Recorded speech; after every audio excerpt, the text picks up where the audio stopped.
Wow. Sorry. You all right over there? Yeah, I don't know where that came from. All right, champ. Gagging on his own stuff. No, Yeah, I because we coughed. just started the Aftercast. Are you good? Listen, I'm having hot flashes. There's an outside I know. you What could is step going out. on with I you? know. Go outside after I'm we're done only with in this. my 30s.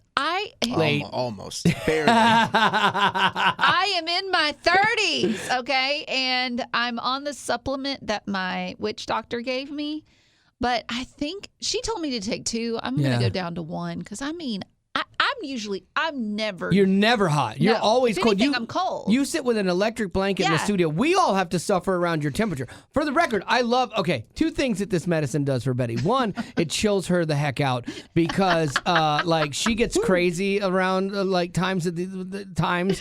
And Just in general. And so. well, you push my buttons. I know. And Fair. those buttons are pushed even harder Yeah. on certain times. Yeah. And Yes. so when And she takes this stuff, it helps mellow me out. Yeah, and it's good. It's it helps us. wonderful. It helps you. But then It's all when you natural. when you up the dosage Not now, CBD, but yeah, I know.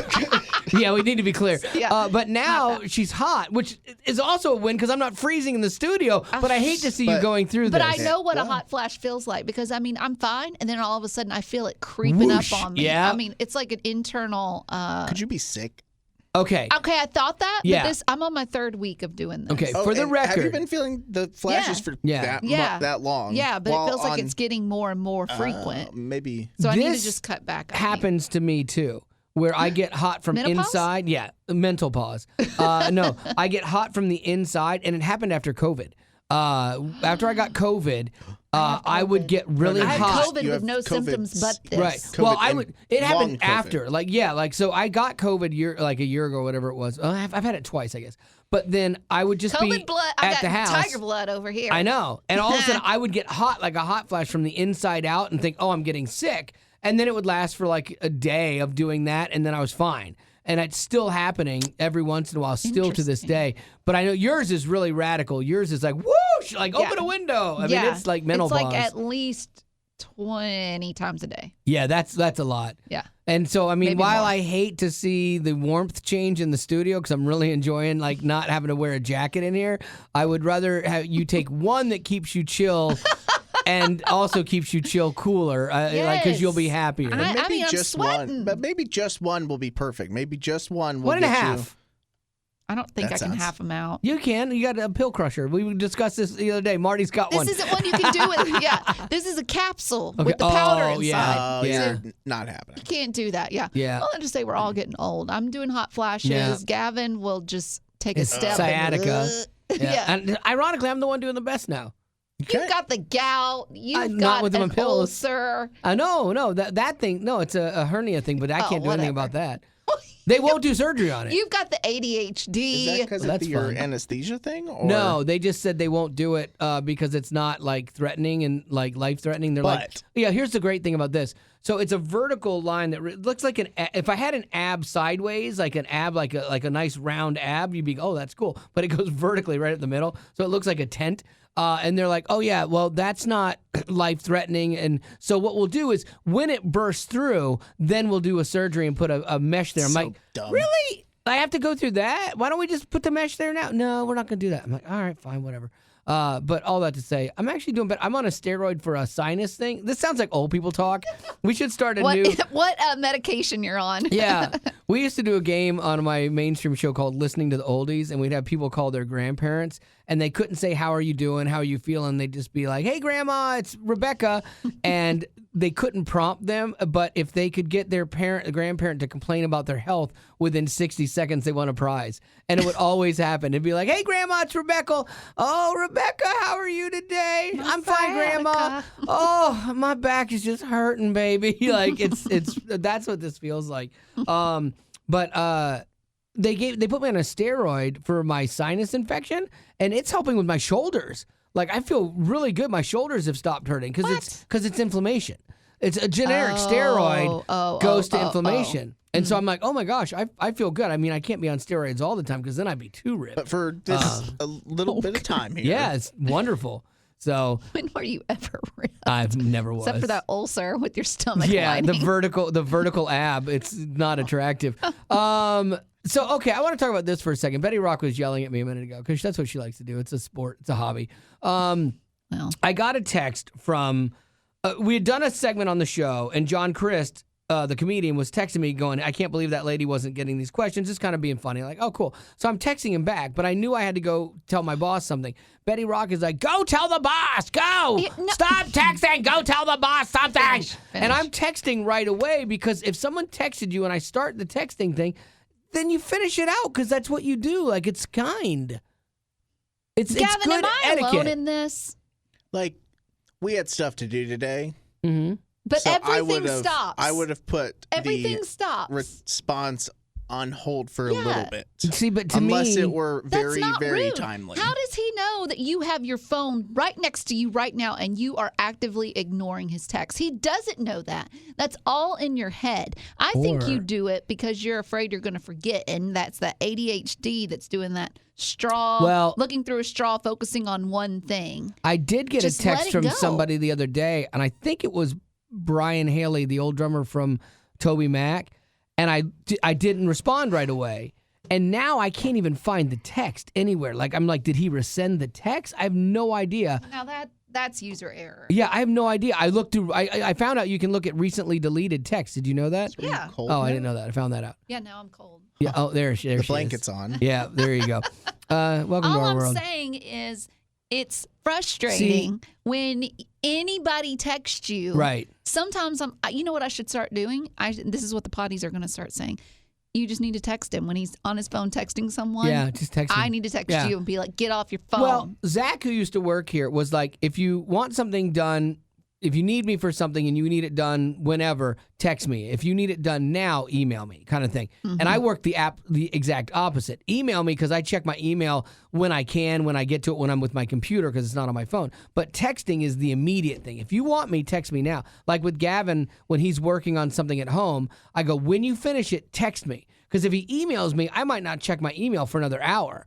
But if he texts me, I know it's ready to go. Now I can do my job. now, email is not even an option for me. Right. Nothing is after 3. Phone calls to me are right then and there. I called Betty yesterday but if and it's she's a like, text, it's just whenever. I called her yesterday. She's like, you just squeaked in. I was about to hit go to silent. It really was. It was like, once it's nap time, you're done. And it was 1:00 in the afternoon. Well, got to do what you got to do. We Yeah. just had lunch, too. Yeah. So. Yeah, she was tuckered out. Let me see. Where are my notes? You want me to for do today? mine? You know, I was looking for because you were mine. too busy texting John, so Yeah. now you're not prepared for the Aftercast. Potties, I apologize. I think you're just jealous that he didn't text you. No, Yeah, I'm that's what I think. frustrated. Oh, stop. No. Okay, ready? Go. Okay. Oh, me? Okay. All right. Well, Jamie Foxx is finally speaking out about what happened to him because he was kind of alluding to a serious health issue, but we didn't really know what it was. And we all thought the worst. We all thought like addiction or something like that. Like we thought he'd Right, yeah. but it turns out it was pretty bad, and he's lucky to be alive. So they just released a Netflix special for him. I guess it's a stand-up special, which I'm like, Gavin, I didn't even realize he was a stand-up comedian. I I just don't thought think he was he's an that actor. funny. Yeah. Well, yeah. anyways, so in the special, he talks about having he had a stroke. Well, it started off as a bad headache, and he was with a friend, and he asked his friend to get him like an aspirin. And before his friend could get him the aspirin, he went unconscious. So the friend had to call the hospital. They sent an ambulance. He was in a coma for 3 weeks because I guess he had a brain bleed. It led to a stroke. And that led to the stroke. Yeah. And he even said, quote, I saw the tunnel and it was hot. Mm-hmm. Then right. Then he went ahead and thanked the doctors, the nurses, God, the city of Atlanta, and all his fans for praying for him. And then he said, thank you for my body. Thank you for my soul. Did you see, when you read the article or whatever, did you see if he was at the Shepherd Center in Atlanta? That by any I don't chance? know. I'm just curious because my brother-in-law had a brain bleed, went to a stroke 5 years ago, 8 years ago, and should have been dead at that time. And then he got another 8 or 10 years out of life, after that of quality life because the Shepherd Center like rehabilitated him, and they were amazing. And it was in Atlanta, and it's like one of the best, it's like renowned. So I would imagine Jamie was there, Right, that makes for sense. sure. But yeah, like coming back from something like that, those are the things that like kill you. Yeah, usually it takes away some of your functionality, doesn't it? But he seems He had to like learn to walk again and stuff. Like he had trouble walking, and my brother-in-law never fully regained like all of his balance or some of his strength, but he still was able to function. How old was he when he had his first one? In his 50s. Okay, yeah. Jamie Foxx is 56. Yeah. He's the same age as you. I know. Yeah, I He think looks about good it. for 56. The weird thing is, here's the difference between like how my daughter and I are wired. My daughter, if she was convinced she had a tumor the other day. Oh my goodness. She's so funny. Betty used to be a lot more like this too. Betty used to be a lot worse about health stuff, or now she just doesn't talk about I it. have my moments. Yeah. But so my daughter was convinced of this. Like me, I'll feel something like pop in the side of my head and be like, oh, is this it? Like, is this like, because then it tingles and you get that pop and you're like, oh man, all right, Lord, am I going to see you here in 5 minutes? Are we good? Wow. And then you're like, oh, we're good. And like, I don't give it another thought. The rest of like, I'll think about it in the minute, like, oh man, am I going to die? And then I'm like, oh, no, I'm good. And I go about my day. My daughter or people that struggle with health stuff would obsess over, I have a brain bleed now. Well, because you could fix it. Maybe. Or maybe it was just nothing. Like, maybe it was nothing. Well, and as we found out, I can't get to the stupid doctor to have it checked out. Still a little bitter about Still that. mad about that. Absolutely, I'm still mad about that. I wonder if you could call the telehealth doctor and do an ADHD That's a good idea. screening. That's a great idea. I bet you could. I'd love to get that diagnosis and get medicine and then keep my appointment with my doctor next year and be like, Just to you're not lay needed. in on him. You're not needed, sir. You're a nice guy, but not needed. I'm going to look and see. Can you do... Let's You see. can do mental health stuff with our That's true. thing. You can use... Unfortunately, I don't need that. but- telehealth for ADHD. Let's go. Same day ADHD intake app, no office visit required. Wow. Yes, you can get ADHD medication through telehealth. Nice. But it depends on the medication and the telehealth service. I think it's interesting. You should try I that. should. I think it's interesting that the telehealth, like everything I've seen right now is like it's a self-evaluation. Are you anxious with this? Do you do this? And you write these things down, and it's basically a written test, and then they make a determination off of that. I think that's interesting because like whenever I take surveys for anything, I think of all the different scenarios where I might fit that criteria of the question being asked, and then I obsess over, am I like that all the time? Am I only like that at work? And it alters how I answer because sometimes I answer like the work me, and other times I answer like the personal me, and other times I answer like Fred, the voice in my head, and so we I'm can answer curious. it for you. Thank you. I'm telling you, a personality test taken by the people around you would be invaluable so you could see how people really see you. Let me tell you what would be invaluable. What? I was recently at Dutch Brothers, and I said they should hand out like shots of their different drinks, okay? Because I'm telling you, you could make more money if you gave out samples. Costco Like ice does cream. it. Like Yeah. Jenny's. Ice cream, yeah. You would make more loyal fans. Yeah. Because here's the thing, I don't want to get crazy. Like, because what if I don't like it? Yeah, And they're on like, an $8 drink. Right, exactly. But if you handed out, like you said, okay, this is your 5th drink, so you get a free shot of something Yeah, and try that's a good it. idea. Well, That's a real man, good if I had idea. a business, I'd do that. That's a real good I'd idea. do that with like Chick-fil-A with all of them. You get can a never free go sample wrong. of something. See, you can never go wrong with being like good to your customer and giving them those little perks. That's The Value of Moments by Chip and Dan Heath is a book all about that. It's really good. So if you're thinking about starting a business, read that book. Another thing we learned when we did StoryBrand was all these websites are like, we want you to buy everything from us, so they give you nothing. StoryBrand is like, give them something tangible.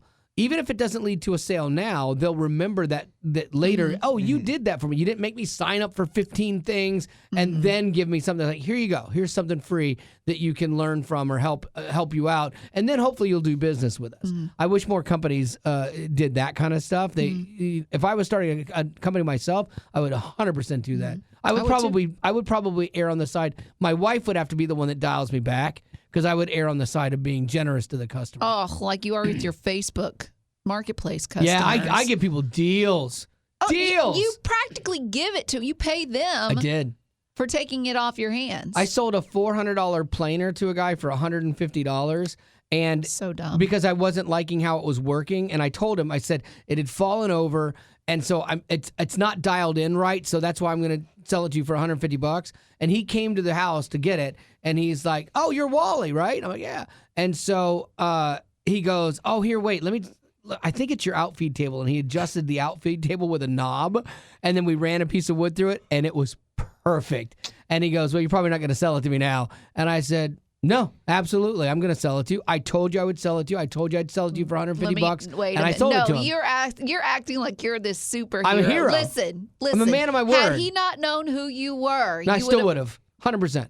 Well, you 100%. probably would have. Yeah. I wouldn't. I'd be like, well, I'm going to keep it Yeah, now. stinks to be you. I need this. I'll pay you for the gas. Yeah, But I'm no, going to keep it. I would have, and I regret selling it because I really do like that. I need that piece of tool back. So now now I'm trying to find another one that's smaller, and they're all like Yet $300. He doesn't pull the trigger on it. He'll just sit there and I know. look on Facebook Marketplace and then get mad when somebody else buys what he wanted. Like, just make an offer. I pick all the really good stuff, but then I don't buy anything. Yeah, I got to get on that.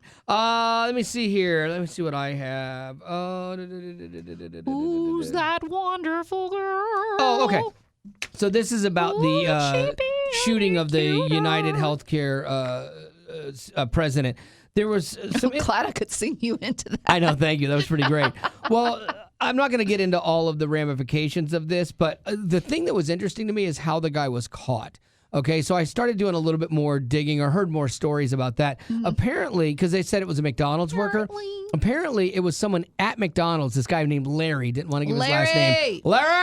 Larry recognized the guy from the pictures, which how do you do that? Like, I don't understand. Like, from the eye and the eyebrows, like how he saw that was the guy in that one picture. I'm watching a movie, and the main character of the movie will put on a hat, and then I'm like, "Who's this guy?" What my wife was like, a new character. He literally just put on a hat. I'm like, "No, that's not really."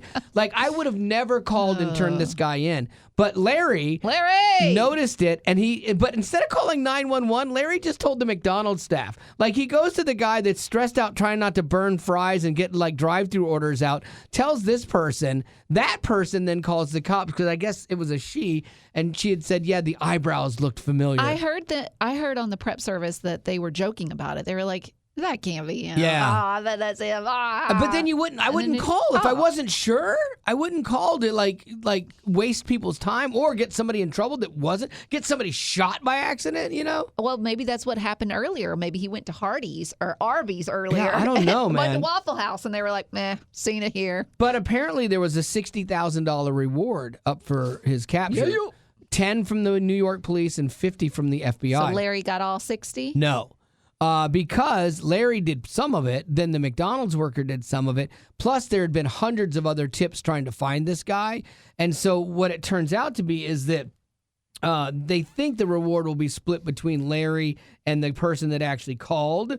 But they got hundreds of tips. And it really, it's not just any tip that proves useful. Some of the tips are helpful, but it's not just those. It has to be like a significant tip that leads to the arrest of a suspect and conviction as well. Wow. So you've got to wait for a lot of time. I mean, this could be 2 years till the thing goes to trial or whatever. And so it's kind of like, well, that's kind of misleading, you know? Yeah. That's a bummer. That is interesting. You don't get it right away. Yeah, it'd be funny if like they gave you the tip, and then if he's acquitted, that you give the money back. You have to give the money back. Yeah. Yeah. So I don't know. Anyway, but there you go. So not worth getting involved. If I got to wait that long for my money, I'm just gonna go. You weren't going to do it anyway. That's true. I wouldn't do it. You wouldn't have even noticed him. No, I wouldn't have. I would have just been frustrated the guy was taking forever to order, probably. All right. Do you got any birthdays for us? I don't, but I do have a question. Go. This one is from Genesis. She said, Wally, Betty, and Gavin, what is your favorite memory with your dad, or when was a time your dad embarrassed you? Oh, Lord.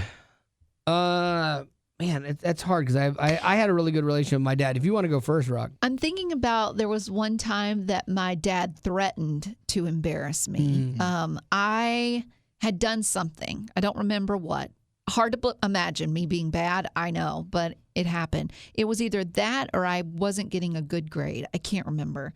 That's understandable. But my dad said that because I was getting older, spankings, you're like, But my dad was like, I will come to the school in my underwear Nice. and I will spank you Nice. in front of That's everyone. brave. I God love and that. I everyone. love that he just put underwear in there for no reason. I guess to embarrass me. Yeah, like- that was enough for me to be like, Yeah, "Ew." like your dad. Like that's really. I think we need to dive into that because your dad's like an exhibitionist because literally going. I'm gonna come to the school. I'm gonna spank you in front of everyone. That's enough. Like he chose to ratchet it up. In my underwear. I'm gonna come to the school in my underwear, wearing your mother's lipstick. And, you know, like what? Then he'd be arrested. Danny Ray, what are you talking about, man? Yeah. But anyways, that was enough to get me in gear. And I was like, okay, That's funny. never mind. I think a good moment I had with my dad was at the end of his life, like when he was passing away, and I got to see him a few days prior to. I got to share with him and just tell him thank you and share with something with him that I wrote, and I was forever grateful for that time because not everybody gets that, you know. Yeah. And so that was really good. We got to laugh a little bit and stuff, and so. Because he always had such a great sense of humor. My dad was always trying to embarrass us as kids. Like, he was so good at that. What was the worst? Well, the worst was when he was actually trying to help me out when he called the police when I didn't come back from a canoe when you trip. were That in was the- your fault. Yeah, that was my fault. But it was embarrassing that he called the police and had police helicopters hovering over my house. So that's maybe worse than the underwear. Oh, no, he was in his underwear. That's right, yeah. Yeah, I'm going to call the police and I'm coming out on the lawn in my underwear. Dad, really? Do you have to do that? Yeah, flash Danny Ray said this is how you do it.